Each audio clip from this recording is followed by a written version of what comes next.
대부분의 사람들이 대표적인 수학자로 피타고라스를 생각합니다. 개인적으로 수학과제 탐구 수행평가를 할 때마다 항상 나오는 주제라서 썩 좋아하지는 않습니다. 하지만 이 정리가 매번 나오는 것은 그만큼 중요하기 때문일 수 있습니다. 피타고라스는 철학자이자 기하학자로 그가 만든 학파에서는 수가 우주의 기반이라고 믿었습니다. 피타고라스가 유명해진 것은 그의 이름을 딴 정리 덕분인데 이 정리의 출처에 대해 아직도 논란이 있습니다. 바빌로니아의 점토판에서 피타고라스보다 훨씬 이른 시기에 이 정리가 알려졌다는 증거도 있으며 중국에서는 같은 개념이 독자적으로 발명되어 고구연의 정리라고 되어 있죠. 다만 현재에는 피타고라스의 정리라고 통용되며 이 때문에 피타고라스는 중학교를 졸업하면 누구나 다 아는 수학자가 되었습니다. 피타고라스의 정리는 유명한 수학 교과서인 유클리드의 원론 1권에 영제 47에 등장합니다. 다만 고대 그리스에서 기호나 방정식이 아직 발명되지 않아 말과 기하학적 성질을 이용해 정리를 표현했습니다. 그리스인들은 성과 면으로 수학을 공부했기 때문에 피타고라스의 정리는 한 직각삼각형의 가장 긴 변을 이용해 만든 정사각형의 넓이는 다른 두 변으로 만든 정사각형의 넓이의 합과 같다라고 표현되어 있습니다.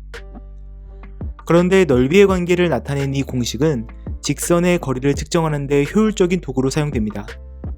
예를 들어 두 점 사이의 직선 거리를 알고 싶을 때 이 두 점을 직각삼각형의 두 꼭지점으로 생각하고 두 점 사이의 직선을 빗변으로 생각하면 됩니다. 그런 다음 피타고라스의 정리를 사용하여 빗변의 길이, 즉 두 점 사이의 거리를 계산할 수 있습니다. 그런데 이렇게 간단한 피타고라스의 정리는 왜 세상을 바꾼 방정식의 첫 번째로 선정된 것일까요? 사실 실생활에서 마주치는 삼각형의 대부분은 직각이 아니므로 피타고라스의 정리는 쓰임새가 많아 보이진 않습니다.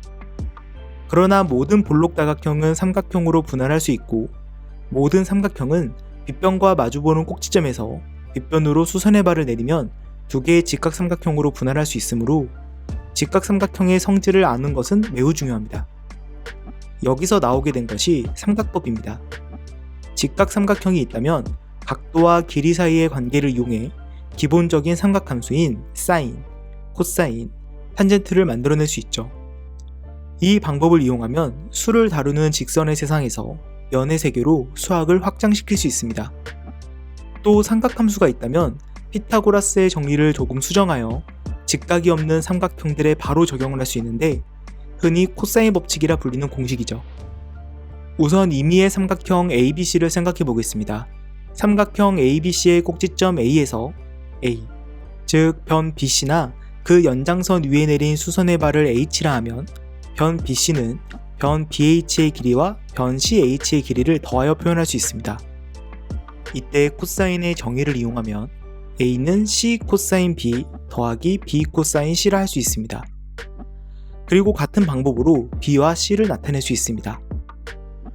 계산을 편하게 하기 위해 첫 번째, 두 번째, 세 번째 식에 각각 A, B, C를 곱한 후 첫 번째 식에서 두 번째, 세 번째 식을 빼서 정리하면 삼각형의 세 변의 길이와 각의 크기에 대한 코사인 사이의 관계를 찾아낼 수 있는데 이를 코사인 법칙이라고 합니다.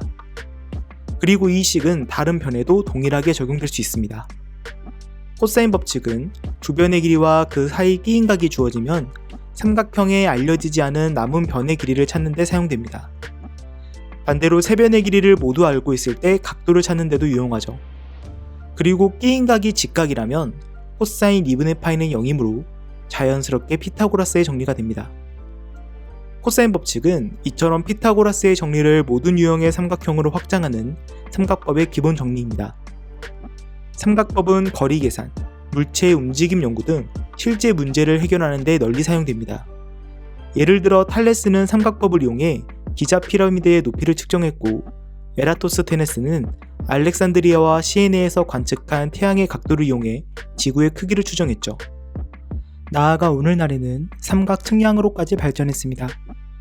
삼각 측량은 한 지역을 많은 작은 삼각형들로 나누고 가장 처음에 삼각형의 한 변의 길이를 정확하게 측정한 후 각도들을 이용하여 거리를 계산하는 방법입니다.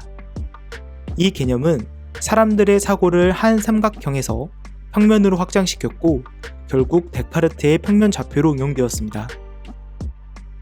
길이를 정확하게 측정할 수 있다는 것은 평면에서만 한정된 내용은 아닙니다. 길이는 공간에도 존재하므로 피타고라스 정리를 고차원으로 확장할 필요가 있습니다. 3차원 공간에서 두 점 사이의 거리를 계산한다고 해보겠습니다. 2차원 평면에서 두 점 A와 B 사이의 거리는 피타고라스의 정리를 이용하여 다음과 같이 계산할 수 있습니다. 이제 이 두 점을 연결하는 선과 G축 위에서의 두 점 사이의 거리인 G2-G1은 서로 수직을 이루므로 다시 피타고라스의 정리를 사용할 수 있습니다. 이때 2차원의 거리를 풀어서 정리하면 공간에서의 거리는 다음과 같이 계산됩니다. 이는 피타고라스의 정리를 3차원으로 확장한 결과입니다. 3차원 공간에서도 변수를 추가하는 방법으로 확장할 수 있는 거죠. 이처럼 피타고라스의 정리는 직교좌표계를 사용할 수 있는 공간에서 너무나 잘 맞아떨어집니다. 두 점 사이의 거리를 측정하는 데 있어 핵심적인 원리를 제공하죠. 그리고 길이를 정확하게 측정할 수 있다는 강력한 성질은 움직임을 이해하는 데도 중요합니다. 바꿔 말해 벡터로 확장되어 물체의 운동 상태를 분석하거나 물리량을 분석하는 데 응용될 수 있죠. 피타고라스의 정리는 직교좌표계라는 기하학적 구조에 근거하며 이 구조는 차원에 상관없이 일정합니다. 즉 2차원, 3차원, 그리고 더 높은 차원에서도 기본적인 성질을 유지하여 계속 확장해 갈 수 있습니다. 앞서 말했듯 피타고라스 정리는 벡터와 연관이 있습니다. 벡터는 크기와 방향을 가진 수학적 객체로 공간에서 한 점에서 다른 점으로의 이동을 나타냅니다. 따라서 두 점 A와 B에 대한 벡터는 점 A에서 점 B로의 이동을 나타내고 점 B의 좌표에서 점 A의 좌표를 뺀 결과로 표현할 수 있는 거죠.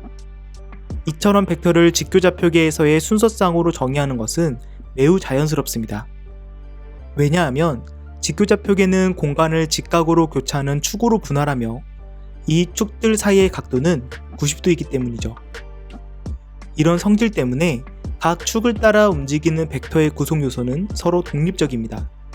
즉, 한 축을 따라 움직이는 것이 다른 축을 따라 움직이는 것에 영향을 미치지 않는 거죠.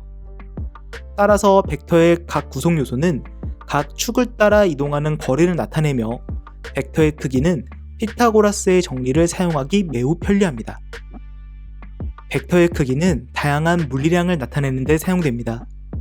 예를 들어 속도 벡터의 크기는 속력을 나타내고 힘 벡터의 크기는 힘의 크기를 나타내죠. 그리고 이러한 벡터의 크기를 계산하는 것은 이러한 물리량을 정량화하는 데 필수적입니다. 앞으로 볼 세상을 바꾼 방정식들이 벡터를 사용하여 현실 세계에 있는 물체의 위치, 방향을 어떻게 설명하는지 보게 된다면 왜 피타고라스의 방정식이 첫 번째로 선정되었는지 이해하실 수 있게 될 것입니다. 피타고라스의 정리를 처음 본다면 단순히 직각삼각형에서의 변해관계라고 생각할 수 있습니다. 하지만 직각삼각형은 직각이 없는 삼각형으로 평면은 다차원 공간으로 바뀌게 되었죠. 그렇게 피타고라스 방정식은 세계지도를 만들고 복잡한 건축물을 설계하며 심지어 위성 궤도도 분석하게 되었습니다. 중학교 때 배우는 간단한 공식이 만들어낸 아이디어 덕분에 우리는 세상을 보는 방식을 바꾸고 현실적인 문제를 해결하게 된 거죠. 오늘 수업은 여기까지.